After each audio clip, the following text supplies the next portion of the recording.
মানুষ তো গুজব করতেই থাকে।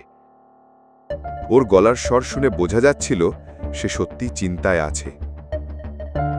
আমি তোমাকে কোনো কাজের কথা বলার জন্য ফোন করিনি।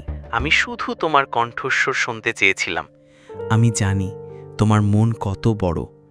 ভুল যত বড়ই হোক, তুমি মন থেকে কোনো রাগ পুষে রাখো না। কিছু মানুষ ভাবে ভালো মনের লোকদের সহজে খাওয়া যায়। আর আপনি তো মিস্টার যশবর্ধন ভানুশালী। আপনি এমন ভুল কখনো করতে পারেন না, তাই না? এটা শুনেই মিস্টার যশবর্ধন ভানুশালী বুঝে গেলেন তার কাজ এত সহজে হবে না। যারা আমার সঙ্গে যা করেছে আমি সবাইকে ক্ষমা করে এগিয়ে গেছি, কিন্তু আপনারা আমার সঙ্গে যা করেছ সেটা আমি কখনো ভুলতে পারবো না।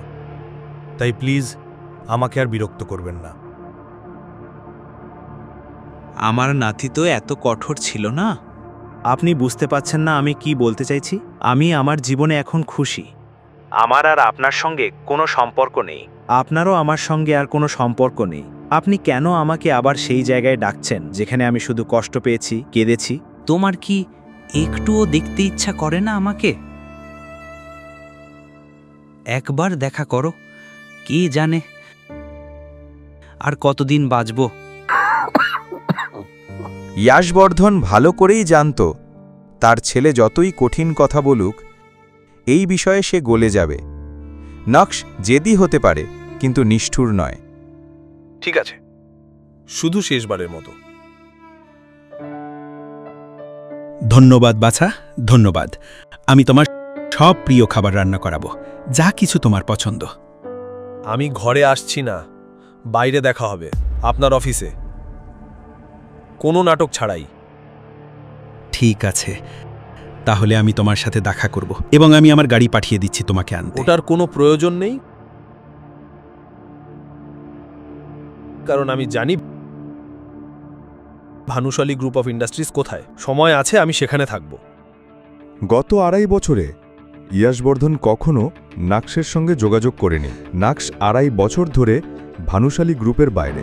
তাহলে এখন যখন ভানুশালী গ্রুপ ডুবতে বসেছে, তখন কেন যশবর্ধন আবার নাকশের কথা ভাবছে? এই ভেবে নাকশ আরও বিভ্রান্ত হয়ে পড়েছিল। নাকশ সঙ্গে সঙ্গে তার ল্যাপটপটা বের করল আর ইন্টারনেটের সাহায্যে জানতে চাইল ভানুশালী গ্রুপে বর্তমানে কি চলছে। নাকশ কিছুই জানতে পারল না ভানুশালী গ্রুপ সম্পর্কে, কিন্তু এমন কিছু পেল যা ওর চোখের ঝিলিক 4 গুণ বাড়িয়ে দিল। Is this true?